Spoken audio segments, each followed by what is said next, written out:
Today's video is sponsored by Voxy, the pay-as-you-go mobile network that gives you unlimited data for as little as £10 a month. Get a £20 reward by signing up today using the link in the description and stop eating your data away while on the move.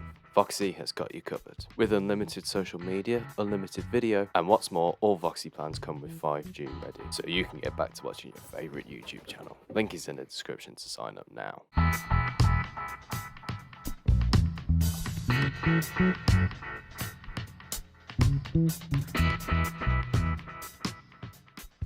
Hello and welcome back to the Blues Focus podcast with me, Steve Council, Jamie Lawler and Zach Woods. Good afternoon, boys. How are you?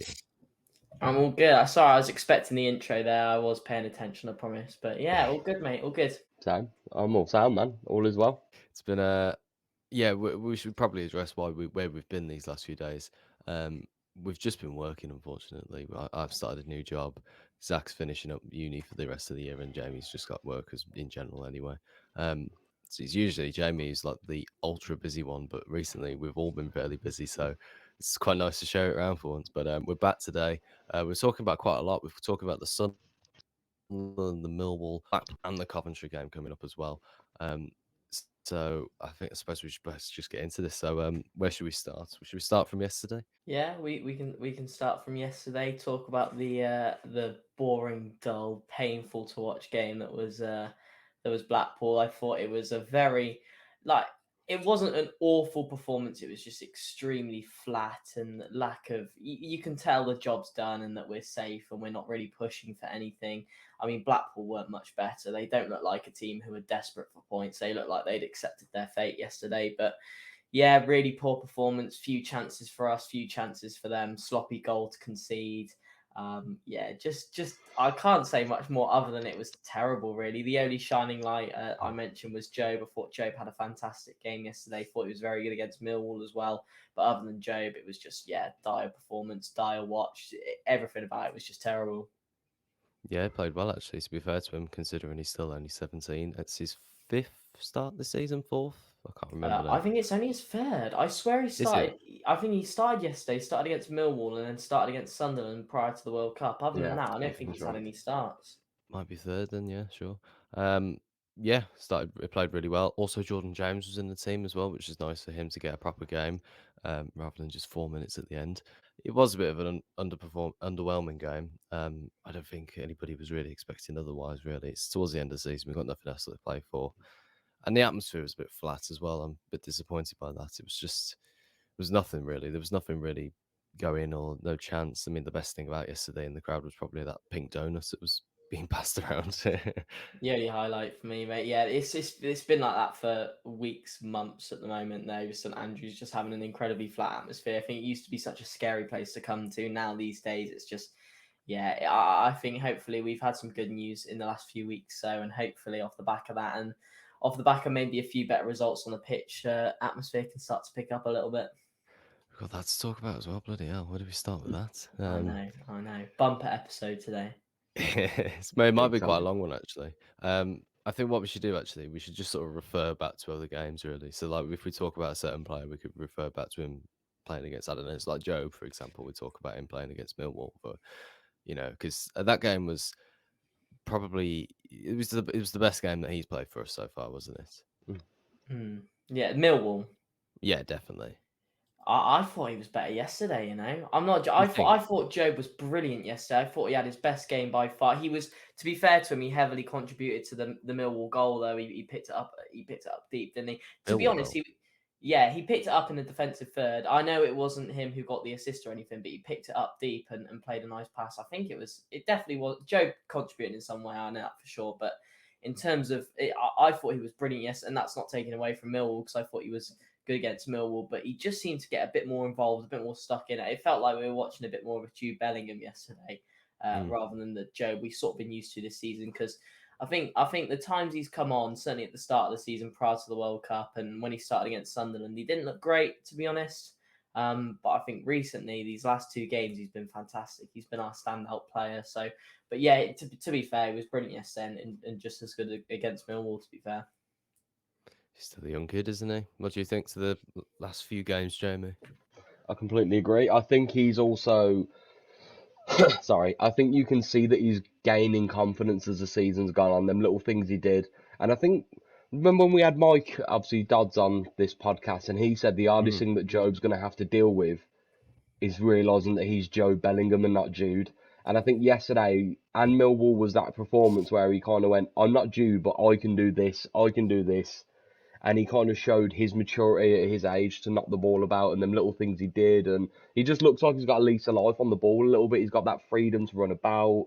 I think he's going to be key next season. If we can keep a hold of him, I think we build around that kind of, without giving him that whole, this is what we did with Jude, because it's basically what we did with Jude is build around, but we're going to have to kind of find a way to implement him. But he is, I think he's a very physical player as well. I like he's big and he as well. He's sizey for his age. Yeah, Bit of a it's true. unit. Like, I've but also, yeah, like, go on. I've got to interrupt you because I've just heard my dad scream downstairs. I've just checked the score in the Newcastle It's 4-0. Spurs game. It's That's what I was grinning. 5-0. 5-0. You are lying. It's 5-0. You are joking. So as of the time, So as we're recording this boring yeah. conversation, that 22 just minutes nobody's in. interested in, it's fucking 5-0 to Newcastle, and we've had like the most boring run of games aside from the Millwall game. Really, there's just like, why can't we have a game like that? I suppose You we are did last joking. season. Actually, It is 20. They are 22 minutes in. 22 minutes in, It's gonna and be a Newcastle 7-1 are like that, currently isn't it? 5-0 up against Tottenham. That is I incredible. suppose it's good. Isak with 2 It's goals kind in of 2 good minutes. news for us, Wow. isn't it? Because like Villa don't go further up the table if they drew today, for example. Because and they also drew yesterday. They probably should have lost. Really, actually, that annoys me. But yeah, Yeah. I'm sorry. I've broken up the conversation massively here. I just heard my dad scream downstairs because obviously watching the game downstairs. I was just like, oh, I've got to check the score. It's like fucking 5-0. Are you kidding me? But yeah, That is long and short of it, I think Jobe's great. I think I'm really Mhm. excited to see how the midfield looks next season. If we, and I know it's a long shot, but if you can bring in Bielik on a perm, and then you can put like Bielik and Jobe in the holding roles, and have like your George Hall at cam, and then like a Cadra replacement or even Cadra on a permanent, someone like that.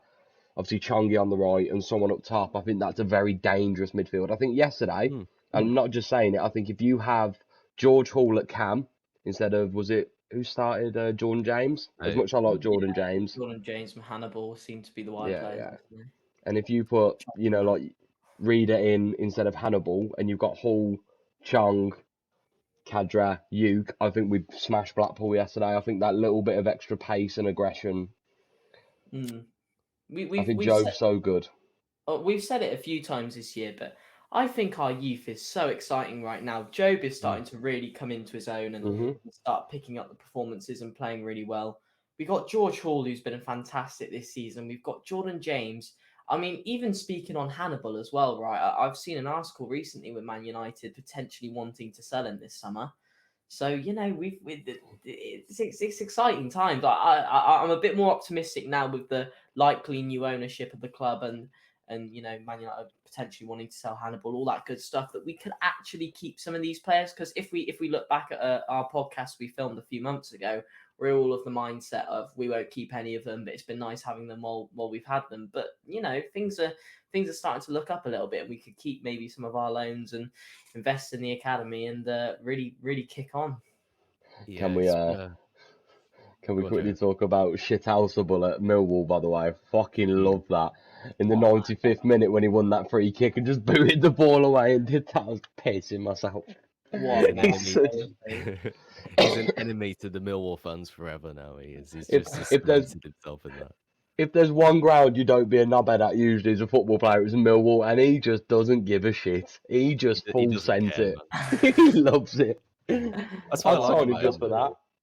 Yeah, exactly. He's a mad bastard. That's what I love about him. I feel like we've missed that in the last few years. I think Yeah. it was great having that sort of player. I mean, we've always been kind of known for those players as well, like Savage and Keith Beld and those. Clifton Bell, yeah. Yeah, it's just like mental players who just go crashing about the place all the time. And I feel like what was different compared to the Millwall game and the other ones was the fact that we were just, it wasn't pretty football. It wasn't the best football, but as long as we were battling hard and, you know, trying to create chances, you know, the fans is what they want. And pretty much all over social media, everybody was like, yeah, it was proper Blues performance that was. And if anything, Eustace can take from that game is just to play more football like that, supposedly, really. You got to play nasty. How many times have we said it on this pod, boys? We've got to sometimes be nasty bastards away Mm. at teams. You've got to just shit out a goal and do your best Tony Pulis life and just literally full send it for 90 minutes. Shout out, by the way, I know he will never get a place when Austin Trusty's fit, but George Friend was fantastic as well at Millwall. He was, yeah. I was really surprised by Solid. that. Very good game. Had a very, very good game. I thought the I whole back think he's line got was another solid. year in him. But on the bench, Maybe. he could be a good squad player next year. I like George Friend. I've always said I know he made that mistake against Middlesbrough, but it was the first time he touched grass in 6 weeks. He was always going to be rusty. But I do Mm. genuinely think he's one of our, in terms of basic defenders, I think he's probably one of our best. You know, He's his got reading bags of the of game, experience, his isn't tackling, yeah, and he can pass the ball. He can knock the he? ball about, and obviously he can score scissor kicks, is what we've recently learnt as well. Yeah, I Yeah. like George Hall a lot. George Friend as well. I thought he was brilliant against Millwall, and he did make that mistake against Borough. But I think most times over the last few years when he has come in, because he's never really been a consistent starter for Blues. He had a short spell where he started a few games, but the times he does come in, I think he does an all right job. So I can't imagine he demands the highest of wages. So I think if we do have the finances to keep hold of him maybe for another year, or as we've mentioned before in a coaching role, I wouldn't necessarily be opposed to that. Yeah. No, it's another player in the squad as well, and we needed that as well, considering we don't know what next season is going to be like. We'll touch on the ownership in a second, but I do just want to ask, these last 3 games, have we been happy with the results we've gotten? Really, should we have won against Sunderland, or was that deserved, or were we lucky against Millwall? What was all that about in the last 3 games? Go on, Jamie. Okay. I think, and this is going to sound really silly to say, Sunderland was very unlucky. I think conceding that goal on the stroke of half time absolutely shattered the confidence of the boys. I'm firmly believe we would have gone for a 1-0 win there. I think it's also, and I know I'm going on a week previous here, and there's been 180 minutes of football since, but it is fucking inexcusable to let, is it Diallo, score the Mm, exact same goal that he did at St Andrews when you knew what he was going to do. He's going to cut inside on his fucking left foot and he's going to whip it like he did at St Andrews, and we still didn't stop it. It's infuriating at times. But we also lost all attacking impotence the moment George Hall went off injured, which is a shame, good and it point. was sad. He was literally cornerstoning everything good about that game. He was picking up the ball, he was running at teams, and we just seem to lose all confidence. You know, Job's had to walk in and try and step in and pull off that George Hall role, and that's not an easy role to play. You know, George Hall already at the age of 17, 18 has centre half shitting themselves. You can see that when he picks up the ball, there's 3 or 4 players just go to him because they know that he's a problem. Hmm. Yeah, Y- yeah, no, I agree. I think when he came off injured, it was always going to be hard to recreate what he did in the first Yeah, half. It was a nicely taken goal as well, nice build up play and everything. I don't know whether we'll see him again this season. I doubt we I will doubt it. now. I imagine It's Eustace will be hamstring, isn't it? completely It's one of rested. I'm Yeah. those. I'm scared we're not going to see him again in the Birmingham City shirt, if I'm honest, lads, and Don't that's say what that. upsets See, me. I What think what? we will. I think we will. I don't think he'll go yet. I think he's too young, and at the end of the day, he's not had a load of first team action. It's only really in the last few months that he's got consistent game time. I'd be surprised if a club came in and offered 10, 15 million and took that risk, because I do think it is quite a big risk. And I Particularly certainly he's don't injured at think, the moment. yeah, and I certainly don't think we'd let him go for 3, 4, 5. I mean, I might be wrong. I think Leeds wanted him for about 15 million, didn't they? So it just shows what the Oh, fantastic mate. player we've got on our hands. So yeah, I agree. I thought Sunderland was quite unlucky. I thought Millwall was thoroughly deserved. I think that's, like you said, Tommy, a typical Blues performance, just grafted, held up for the point. And yesterday, I think a draw would have been a fair result, but we didn't really deserve that, because I think both teams were just equally as shit as each other. So yeah, it's one of those yesterday. Really, really poor goal to concede. Yeah, so I think the points we picked up from the last 3 games are probably about right, to be fair. 3 points, maybe 4. Mm. How Birmingham City was this week, though, lads. You win at fifth in the league away from home, and fucking bottle it to, like any fan would have gone expected. If you had told me we're going to win a game 1-0 and we're going to lose a game 1-0 this week, everyone would have said we're going to lose to Millwall, then that's fine, and we'll beat Blackpool, that's okay. But we've Yeah. done the complete opposite. It's just Blues through and through, and it's just, although I have to say, Blackpool winning it, not that I wanted Blackpool to win, of course, I'm a Blues fan, but it does make the championship, the bottom part of the championship, really exciting now, because I have Blackpool and Wigan dead and buried. They both won yesterday, and I think Wigan are pretty much still dead and buried, and probably Blackpool as well. because I think the teams above them have a game in hand.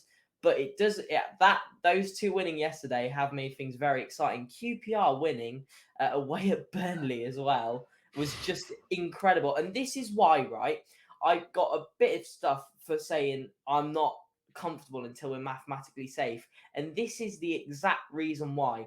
Teams at the end of the season pick up points. It just happens. Teams who are up there fighting for playoffs, whatever, will obviously want wins, but teams who have nothing to play for will sit off, they'll drop off, jobs done, like we've been doing, like Stoke's been doing, like Swansea's, those sort of teams. And the teams at the bottom who have it all to play for, give it everything, and they pick up results. So that is why I'm never happy until we're mathematically safe, because it happens every season. The teams down there pick up results and things get exciting, but isn't it nice that we're not involved with that and we can just sit back and watch and enjoy?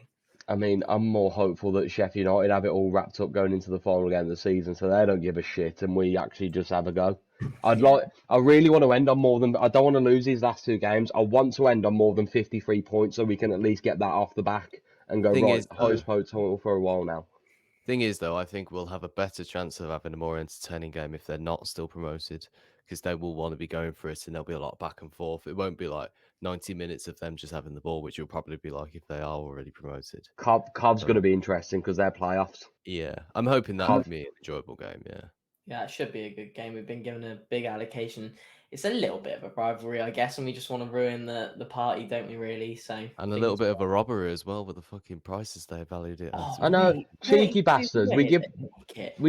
We give them St Andrews for a year as well, the wankers, and they still fucking charge us and out. They're not piss off, man. Go lose your ground again. I said this to my dad. We've sold out, so clearly, like from a business point of view, supply and demand, like, you know, people are willing to. People are willing to pay it. So at the end of the day, you could argue, well, people are paying it, and at the end of the day, they're a business. Aren't they? So the only good thing about their ground is the casino underneath it, man. They can piss off.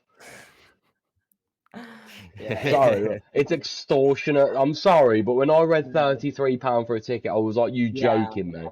Are you joking?" Paid it though, Jamie. This is if it got into the 40s, and no way I would have paid it. Like I would have been like, "That's taking the piss," and that's probably some of the most expensive away tickets in the whole of the Football League to watch Blues Coventry. But now I've 4,500 people paid it. So although it is expensive, supply and demand, you know, people are willing to do it. So they've probably priced it right.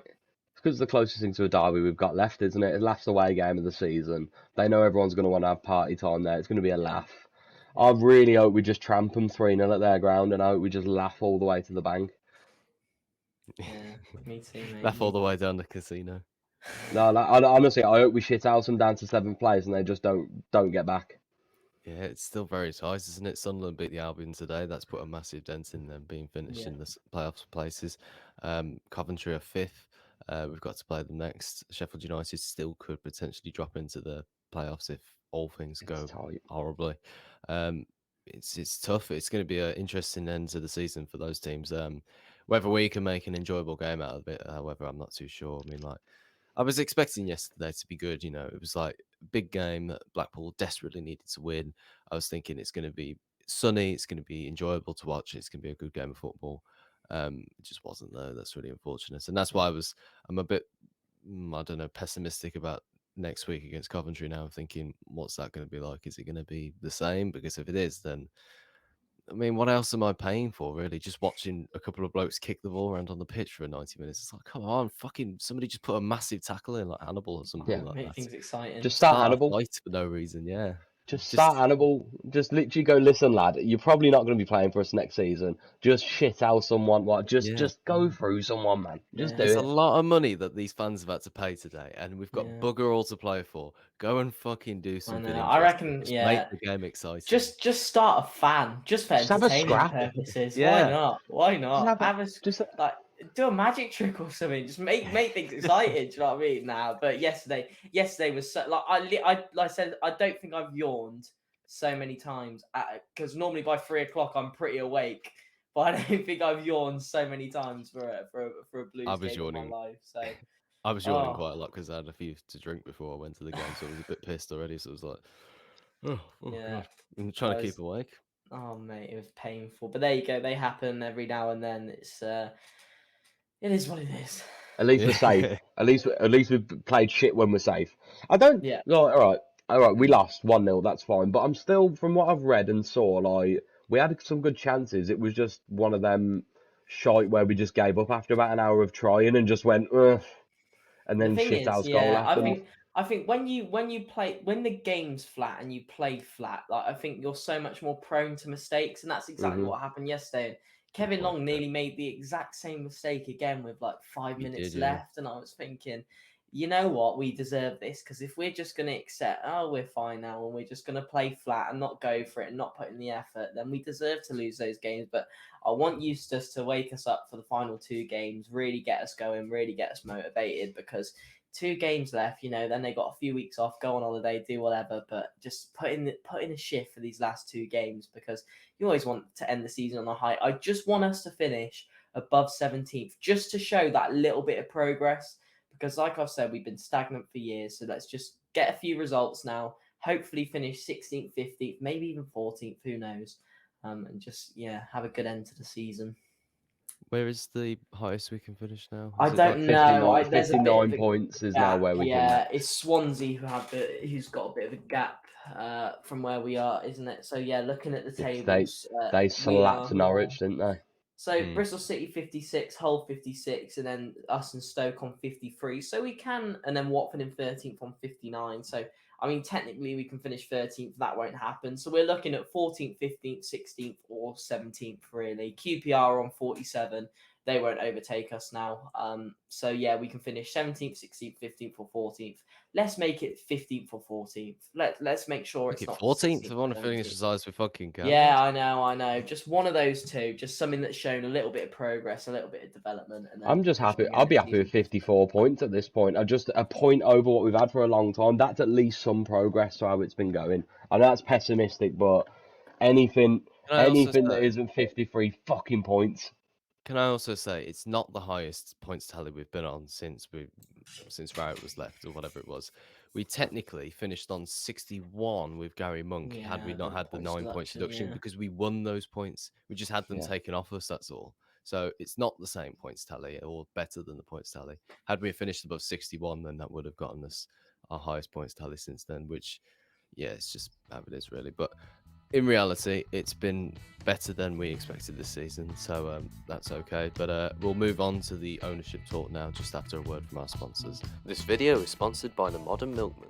Join the milk round and get a wide variety of fresh milk, groceries, and household products delivered straight to your door in reusable containers and recyclable packaging. By signing up using the link in the description, you'll receive £15 off your first 3 weeks.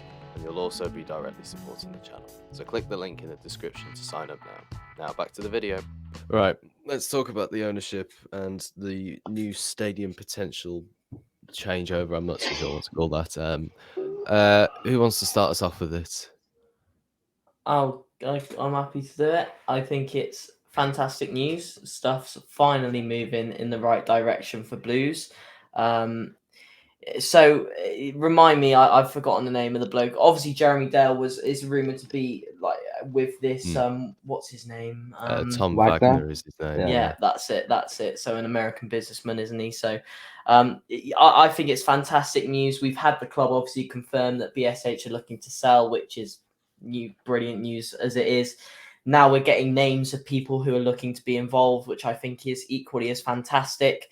It's so nice for once just to feel like the club's moving in the right direction. And in terms of obviously there's talk of a new stadium, isn't there? Which to be honest, now is not the right time. I feel now is most definitely not the right time for a new stadium. Actually, I think sort the things out on the pitch first, get us progressing, because it just doesn't feel right for a club that are always near the bottom of the championship and near relegation to then build a new ground. I think you want to like Luton are doing. You want to progress. You want to work your way up the Football League, really improve things on the pitch. Then start thinking about new infrastructure, changing things, whatever. And it's not as if St Andrews sells out each week. So we've not got a capacity issue where we don't have enough supply for what the demand is. We're not selling out. So now's not the right time for a new ground. Personally, I don't think. I think I'd much rather that money be invested in new players and the academy system and all that good stuff. Sort the problems out on the pitch first. invest in the stadium and everything. But overall, it is fantastic news. It's nice to see owners with some ambition. Even small statements like that of a new stadium proposal are great, because it just shows they really want to push this club and move this club forward. But yeah, I don't know. We obviously don't know the full ins and outs of it, but on the surface, it seems like great news.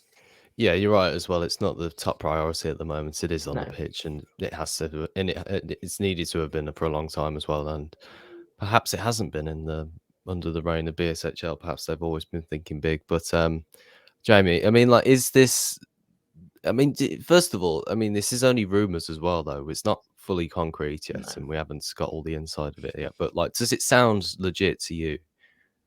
Yeah, I think the fact that Birmingham City even released a statement around, there's someone actually after the club, that was the biggest thing for me, is where I went, okay, if they're actually announcing that someone's looking at the club, that's pretty much now public knowledge.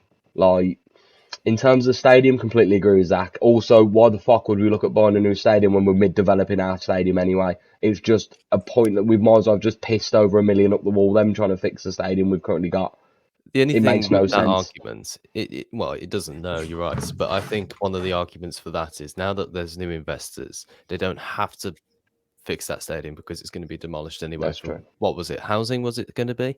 Yeah, I think that's what it said in the article. So they wouldn't spend that money on the lower tiers. They'd build a new stadium. And also as well that they only they've been redeveloping the stadium because they didn't know that these investors were going to come in and perhaps build a new stadium as well. So I suppose that's the counter argument to that. But I think you're right in that way, though, in terms of the fact that we've already got a stadium. Yeah. So why build a new one? We just need to redevelop this one. And then it's a big risk as well, buying a new stadium as well. Because if things go wrong with that, we're actually building the stadium, then we've not got a stadium. Yeah, that's what I was just going to say. Like, where we're going to play them, what we're going to take one stadium down now. There is no way on God's green earth I'm using the fucking Rico. No, they can piss off. Right, not a chance, because they're charging them arseholes £80 for the fucking away fixture if we do. They can kiss the high hole my butt. Like, ain't happening. I'm done with Cov. Like, also, selfishly, welcome to Blues Focus podcast with deeply thorough conversations. Selfishly, I live 10 minutes from St Andrews, so I'm going to be fuming if we change stadiums. I literally live a 10-minute walk. But let's say, how would you feel about leaving St Andrews as, the stadium we've all been to over the years, and it's a second home and everything? How would that feel? Because for me, that I get it. Yeah, of course, like, it'd be great to have a new stadium, and I do think it shows that the club's progressing and moving forward. But St Andrews is a place we've only ever known football being played at. So how would you guys feel?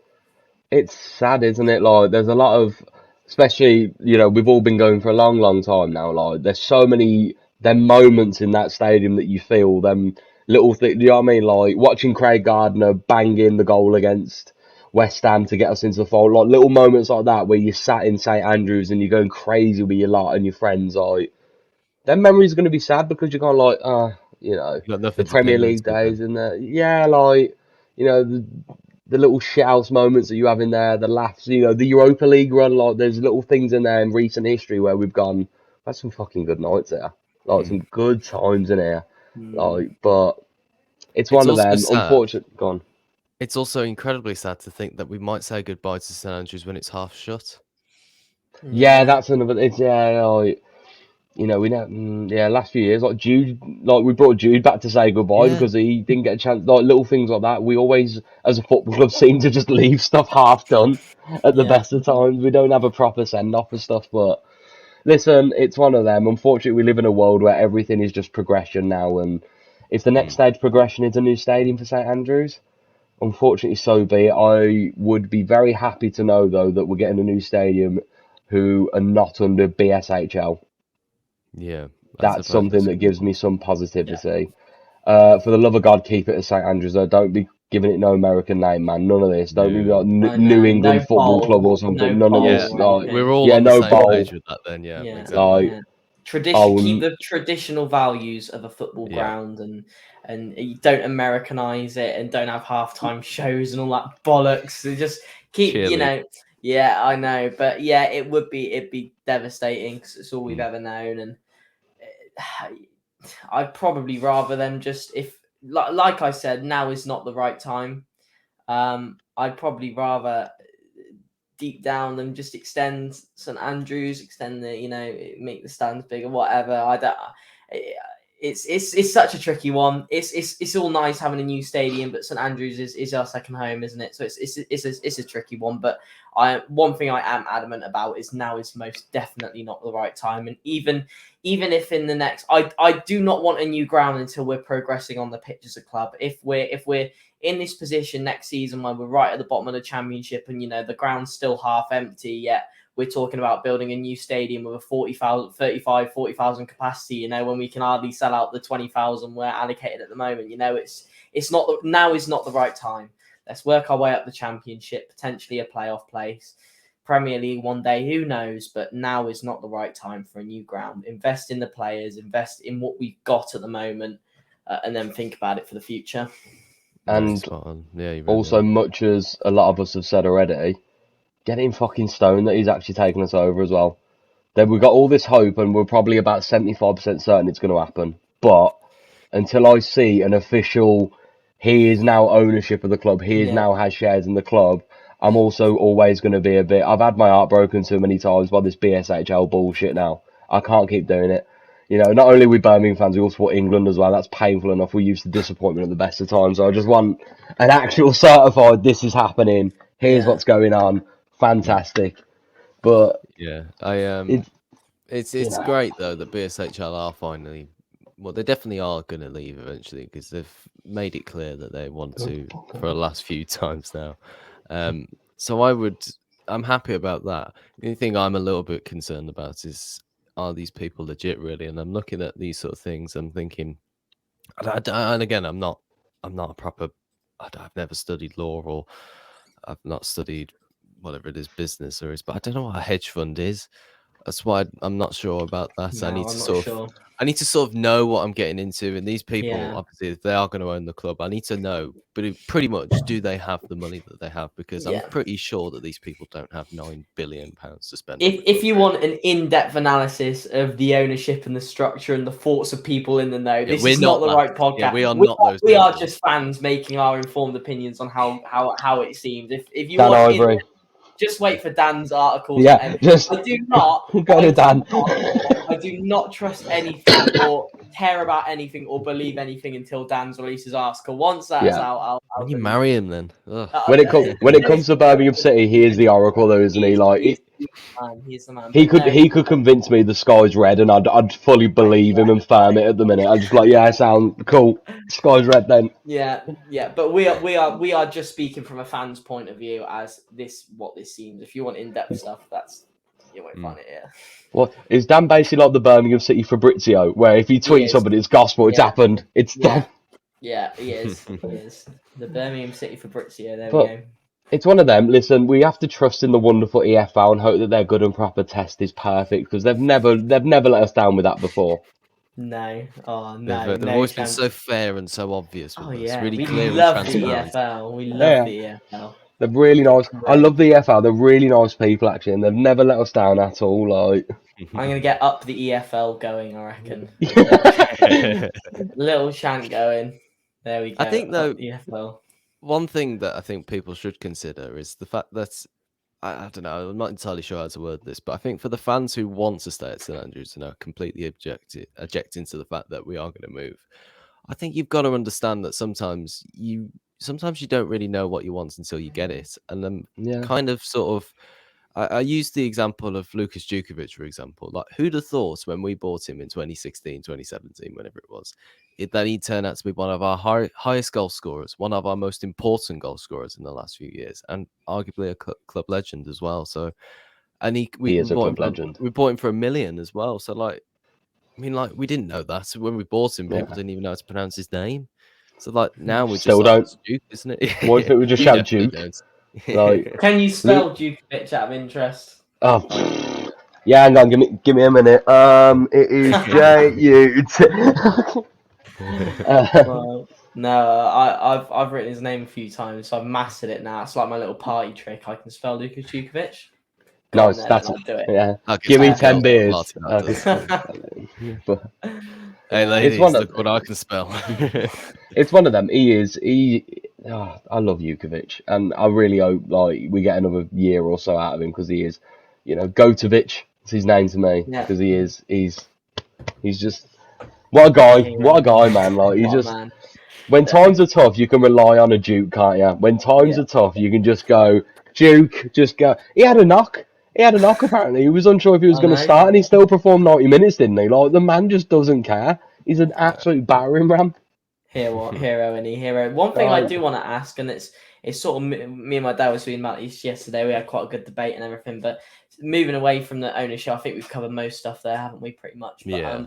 in terms of your top 3 players of the season, who would they be? So for me, I said that Djukovic and Trusty are my 2 guaranteed. Like they are my 2 shoo-ins. Outside of that, I think it could go to anyone. I'm really unsure on the third one. I mean, If what are if the your words guys' of thoughts? Manuel Longello leave your mouth, Zach, No, I'm no, gonna it drive won't. to your It house won't, right now. mate. It won't. I It was won't. looking like if No, he says, and that's I won't say long Just see ago, you but appear on that screen over there, just like Djukovic and Trusty are my 2 Ruddy. guarantees. I yeah. mentioned Ruddy. I mentioned Ruddy, but I'd argue that John let's Ruddy's say kept us in so many games this year, though. true. Yeah. I'd Yeah, argue it's those 3, Trusty, Duke, and Ruddy. I don't think we'd be very successful, to be honest, if we didn't have them in the not team this someone season. like who else has been. It's Kevin such a Long, I tricky know one. apart from yesterday, Kevin Long's had a phenomenal kind of last 15 games, I'd say. Zach's Explain. just lost his head. Oh, I has he just think gone? Kevin Long, yeah, I think Kevin Long's done really well. I know Oh, obviously he had a ropey start, but I think ever since that, I think he has. I think he's been one of the solid cornerstones in this team. I think Mark Roberts as well with the last couple of games, apart from yesterday. He didn't actually make the mistake, but I think Roberts has done well. I think the team's had a good Bielik. Let's be I honest, was when going to Bielik's say on Bielik or point, Hannibal. Hannibal, I think Hannibal is very hot and cold though. Like in terms of his effort though, is always there, but I think he Mm. struggles to get into some games sometimes. I think if the ref isn't having any of his nonsense where he's just falling to the floor, I think it's a long day at the office for Hannibal at the minute. Yeah. Mm. No, I agree. I'd probably agree with Ruddy then as the third choice. I think you made some good arguments there. Yeah, we'll go with John Ruddy. I just wanted to bring that up because I was No, really no, it's good. struggling for my third option. I think Djukovic and Trusty would be my top 2. Couldn't Mhm. order them. And then, yeah, Ruddy third. Yeah, I it's going mean, to be interesting, gone. that is, isn't it? Seeing who wins the Player of the Season award at the awards night. I have tried to get you tickets, all right. So I'm really trying. I've just not got any responses back from anything yet. Don't worry about it. Right, It's a mate, lot. don't worry. It's a lot. It's a lot of money. I had to pay 250 quid for my car last month. Didn't know I was had to fix that bugger. So, and I've had to pay an extra 120 quid this month because I used my pissing phone in Turkey and he mugged me off. Yeah, Really? yeah, You yeah, yeah, yeah. 120 clicks? You use Yeah, yeah. you So are they didn't. lying. EE decided not to tell me that for every 400 mega data I used abroad, it charged me No. £6. And obviously that Oh, last day you're when I was lying. shopping, I had to FaceTime mom for like half an hour. I didn't have to be like, "Do you want this?" No. So then, but my phone bill came. I looked and I was like, "What the fuck?" I nearly fainted. I was like, "What the fuck?" No. But Oh yeah, my day. I would be seething. I wasn't Jeez, impressed. man. I'd be throwing hands. Justice for I'd be Jamie Lawler. Just disgraced. yeah. Go fuck EE me. sort Link in your the shit out. description. Like, how much is We'll Max pay to join again? 120 quid for him. Yeah, that is Oh, mad. That is mental. So I was Jesus. fuming. But yeah, so Well on done. that note, if you can get tickets, Tommy, that'd be great. But I will just try, let me man. know. I will try. It's one of them. You I might not be would. sat on the same table as us, so you might just be sat amongst everybody else, just like, all right. Hold on, mate. Hi, Tommy. I would also like to be able to next season have a goal scorer that can score more than 10 goals, and then just fall off the face of earth itself. Yeah, Wonder who you might be referring to there. I mean, he's injured, and in all fairness, I slated him, but even Eustace came out and said he has had an injury, and he's still got the injury. I do think he just needs a summer rest because we did see the best of Scott Hogan in the first 20 games this season. Let's be honest, he was an absolute nightmare to play against. He was hounding defences down. I think if you give Scott that bit of rest and let him have that summer to work through his injuries and get his fitness back, I think he might be all right again. Mm-hmm. But I it's a think tricky one. this season showed that we need some depth because at the time when Scott clearly needed a fucking rest, we couldn't afford to drop him. I think the thing that frustrates me with Hogan, when he's on it, he's really on it, and when he's off it, he is horrifically off it. And this is the thing: it's not as if he'll put an 8 out of 10 followed by a 2 out of 10 followed by 2 8s out of 10 followed by 2 3 out of 10s. It's all fours. It is 3 months of 8 out of 10s followed by 3 months of 2 out of 10s. Yeah. I like Hogan. When he's on it, I think he's a fantastic striker, and I thought he started the season superbly, and he's been a fantastic servant for us. I think given his inconsistencies and giving his high wages, I wouldn't necessarily be too opposed to seeing him going in the summer. I don't think he will. I think he'll be around. I'm sure he'll be around next season.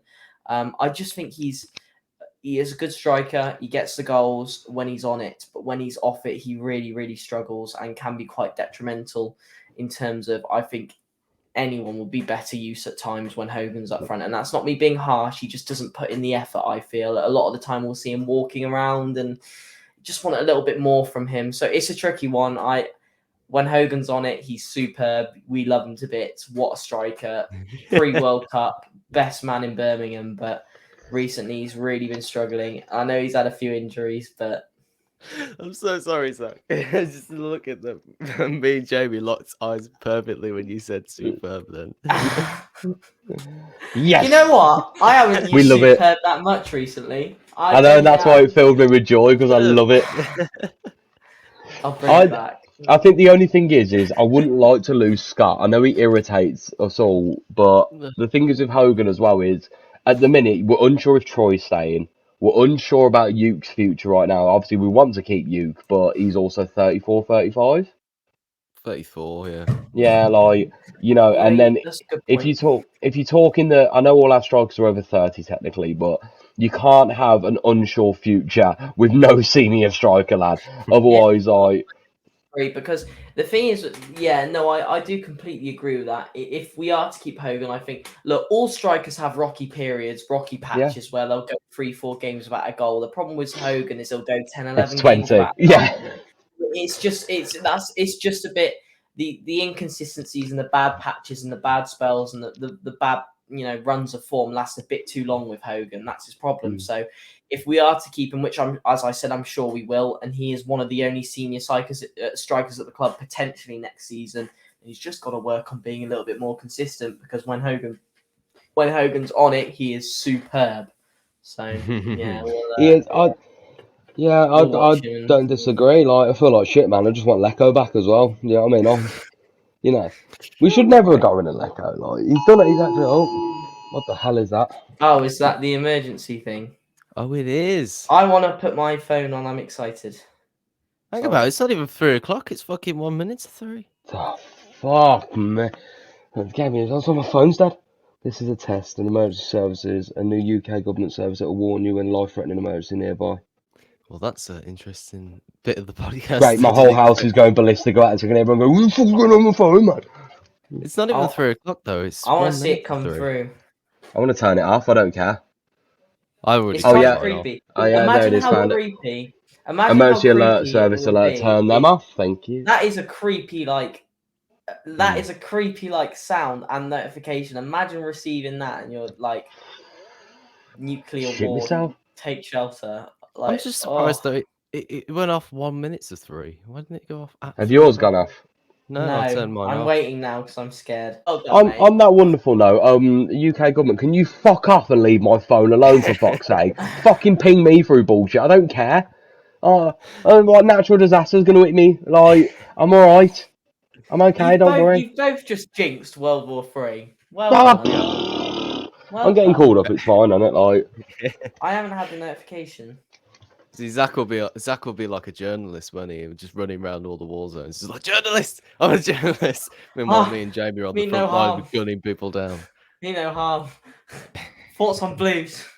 Oh, God. that wasn't, Anyway, that now wasn't you'll be fun. joining me, Tommy, because you're doing sport journalism next year, so... Sports journalism, exactly. We can both run around with our cameras and our mics, and we'll just be asking people a bunch of... That's probably quite disrespectful. I do a Ben Foster and just do like a GoPro on the front line. It's like, hello guys, how is it all going? Look at me on the front line, out here on the front line. What a man! Going to have some Brecco, and then we'll be like he does his thumbnails as well, but he's just got like his hand out like that. It's like a bullet just shot past him at the same time. bit of shrapnel blown across the top. People blown to smithereens on the front line. Best no scope you'll see all day. Yeah, well, let's do some scores real quick, and then we'll wrap this one up. 1-0 Blues. Shithausen. Fair enough. If we win 1-0, I'd be buzzing. I think we'll struggle. I think Coventry are very much fighting to maintain their playoff place. I think they're going to want it. I think it's going to be very, very, very, very tough. We might get a draw. I might go like a 1-1 or something. I'll tell you what.